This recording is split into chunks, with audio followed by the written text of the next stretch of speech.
You haven't really done anything. I wrote for 6 months to get to do my programs. Before all these tickets, I wrote to come and do these programs. And they told me that I wasn't close enough to my max out date to do any of the programs. I've been in the jail since October. I didn't start catching the ticket till April. I've been waiting to go to the programs. This is not on me, it's on DOC. But you're catching tickets, man. That's just, it's just, You guys just no way. These people ain't doing nothing to help me in here, bro. Well, you gotta do stuff to help yourself, you guys too. don't know. You guys ain't in prison. You guys don't understand what we go through. Well, we get lots of people. They're not trying to help us. Mr. Cormier, we get lots of people that we see that do stuff. Now, I know that I often use the title Manbaby when it comes to these Connecticut parole hearings, and I will admit that sometimes I probably stretch it more than I should, but I promise you this time, this is a Connecticut Manbaby, and he also goes by another name, and that is the Halloween burglar, because he dressed up and pretended to do trick-or-treating to find empty homes and then attempted to burglarize them. Now, the light on crime DA in Connecticut, they continued to release him time and time again. He only burglarized a home a few days prior to that, but was out on a self-reconnaissance bond. He's not very good at burglarizing because he seems to get caught over and over. Yet the DOC only gives him slap on the wrist after slap on the wrist. And we're going to see this man blame everybody but himself. And that's why he is officially a Connecticut Manbaby. But for that, let's jump in. Morning. My name is Parole Officer Menard. Today is Friday, October 10th, and this is a hearing of the Connecticut Board of Pardons and Paroles. The following board members are present this morning, and by stating their names on the record, certified and reviewed all statutorily required documents and available pertinent information in preparation of this hearing. Nancy Turner. Alex Ickoff. Panamember Rodriguez. Please state your name and inmate number for the record. Scott Cormier, 355-682. This hearing is being conducted in consideration of the parole application for Scott Cormier, inmate number 355-682. He is serving a sentence of 10 years execution suspended after 3 years jail probation for 2 counts of attempted burglary third and 4 counts of burglary third. As of today, records reflect the parole eligibility date of July 25th, 2025. There's no victim input in this case. There is an offender accountability plan for the offender. It has been reviewed and shows the offender has not completed any programs. Utilizing the statewide collaborative offender risk evaluation system, the offender's overall score falls within the very high range of risk for recidivism. This is your opportunity to express to the board why you believe you should be granted parole. You may begin. I haven't done my programs because I've been waiting on the waiting list for almost a year. I caught a couple of tickets. I don't really know. I've been trying to stay out of trouble. I'm trying to get home from my son because he needs me right now. And I made some mistakes, made a lot of mistakes in my life, but I don't know. I've been through a lot. I don't got much to say, really. Okay, well, thank you, Mr. Cormier. We appreciate the brevity. So I can appreciate you wanting to get home to your son. He's 17. Yeah. So you knew you were coming up for parole eligibility? Yeah, but I already had it in my mind that I'm not going to get it. Okay, So that's why you decided to use K2 there in the prison? no, that's not why. Oh, okay. Well, if you were trying to get home to your son and you knew you had parole as a possibility, one would think you would be on your best behavior so that you, even without programs, had a favorable position coming into the hearing. But instead, in June, you got a contraband ticket and an intox ticket on the same day. and tested positive for K2. So that doesn't sound to me like somebody who wants to get home to their son. Why would you use drugs in prison? They don't properly medicate me in here. They're not giving me my ADHD medicine, none of that. They're not properly medicating me. So I medicate myself. That's all I really know. That's all I've been around my whole life, man. Did you go and talk to somebody, in mental health services? I be trying to tell them all the time, I need my medication. They don't want to give you ADHD medicine in jail. And that's my biggest problem. I have ADHD issues. They got me locked down 20 hours a day. I lose my mind. It's boring in here. There's nothing to do in here. From the documents that I have, that is not one of your actual diagnoses, but we're going to protect your privacy and not discuss specifics on the record. So, it's a vicious cycle because you feel like you're not getting the help you need there. So you violate the rules, which means you don't get the programs you need to make yourself eligible because all the DRs keep you out of programming and nothing changes. It just keeps cycling around. You have 10 DRs this period of incarceration, which in and of itself is very concerning and, contributes to the lack of programming, as I said earlier. So you have addiction services on your OAP for a drug score of 4, and you have multiple drugs that you use.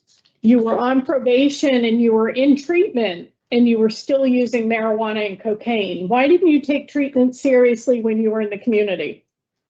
Marijuana, I had a medical marijuana card when I was out there, so I was able to smoke marijuana. I had a card for that. The cocaine, I don't got no excuse for the cocaine. Were you just not ready to get clean? And so you were checking the box and going to treatment, but didn't give a damn? I didn't feel like I had a problem. They were just putting me in a program because I failed a hearing. At the time, I didn't feel I had a problem.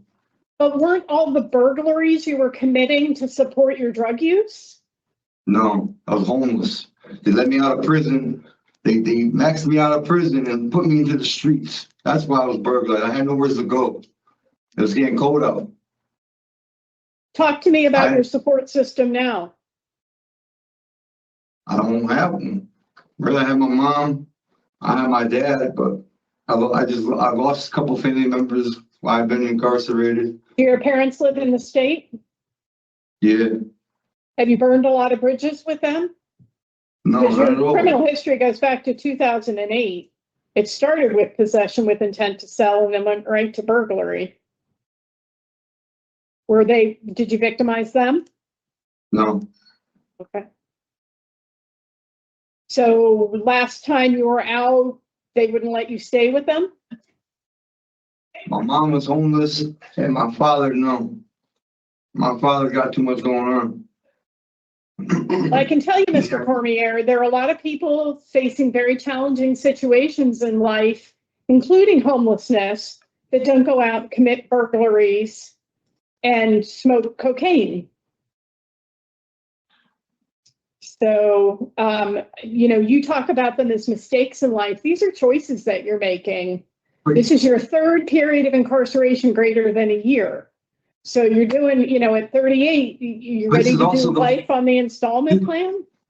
No, but this is also the first time I've been arrested in 8 years. You guys don't talk about none of the good stuff. Like, I was home for 7 years with no trouble on special parole. So what brought you back? What brought you back to burglary? I just, things happen. Me and my ex got into an argument. I came to jail for domestic violence, even though it was a domestic disturbance. It wasn't a violent crime. Right, but probation put you in a domestic violence program that you didn't complete. So you're going to need to do that again when you're back out in the community. I understand. Okay, well, here's what I have. You score out very high for your risk to reoffend. You have been afforded 5 opportunities on community supervision and you've never been successful. You've accumulated 10 disciplinary reports this period of incarceration and haven't completed any programs. So I just don't know how it would be possible to find you suitable for discretionary parole release. Your end of sentence is in 14 months, and you'll have 3 years of probation. And hopefully you can use time between now and then to prepare yourself to be successful. I wish you much success. Mr. Rodriguez, any questions? You're muted, sir.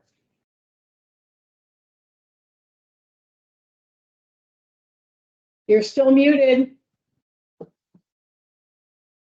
Sorry, Madam Chair. I'm not seeing any real effort from you at all. I mean, this is just, I'm not following. I mean, you were right when you came and you said, you know what, I don't think I'm going to get this today. Well, you kind of set yourself up for that. And you haven't really done anything. I wrote for 6 months to get to do my programs. Before all these tickets, I wrote to come and do these programs. And they told me that I wasn't close enough to my max out date to do any of the programs. I've been in the jail since October. I didn't start catching the ticket till April. I've been waiting to go to the programs. This is not on me, it's on DOC.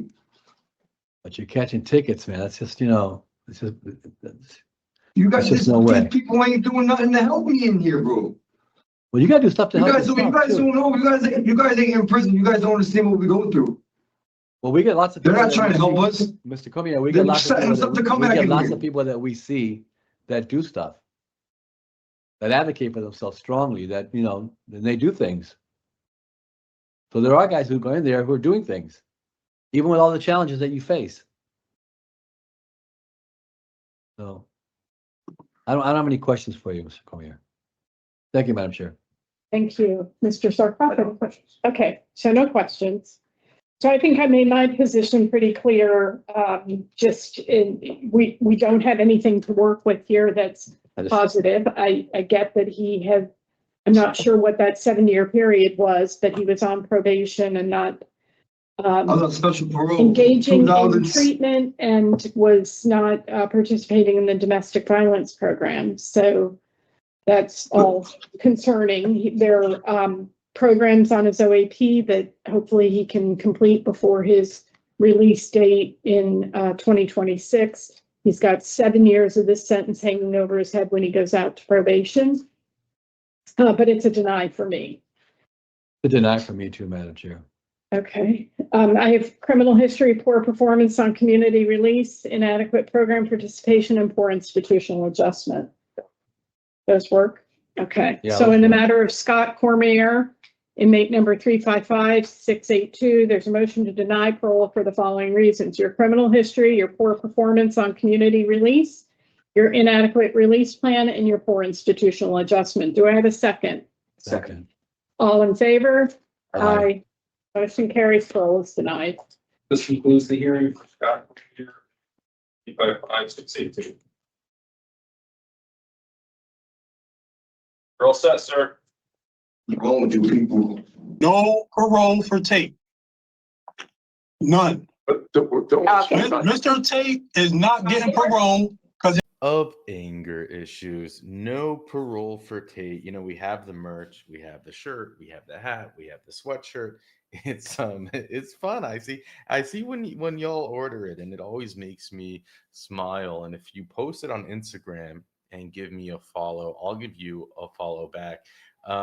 Anyways, I told you, I did not lie. This is a classic Manbaby. I mean, can you even imagine that at the age of nearly 40, he is acting in this way? You can't make it up. Yet Connecticut will continue to coddle this Manbaby, coddle and coddle and coddle, while all he does is wreak havoc on the community in which he lives in. Can you imagine that they only gave him a 3-year sentence for this crime, but he has a long history of crimes? Clearly 3 years is not working. Clearly he needs more time to settle and kind of marinate in the sauce of programs, mature a little bit. Look, I get it wasn't a home invasion. I get it. He didn't have a weapon, but I cannot stand burglars. I cannot stand people that break into homes and steal your stuff. How many of us have had that happen or known someone who that has happened to? And it's up to the community to protect us from those people. And now look at this guy. Let me just give you the example. It's funny. They call him the fake trick or treater tried to break into a home. Let me just zoom in on this a little bit.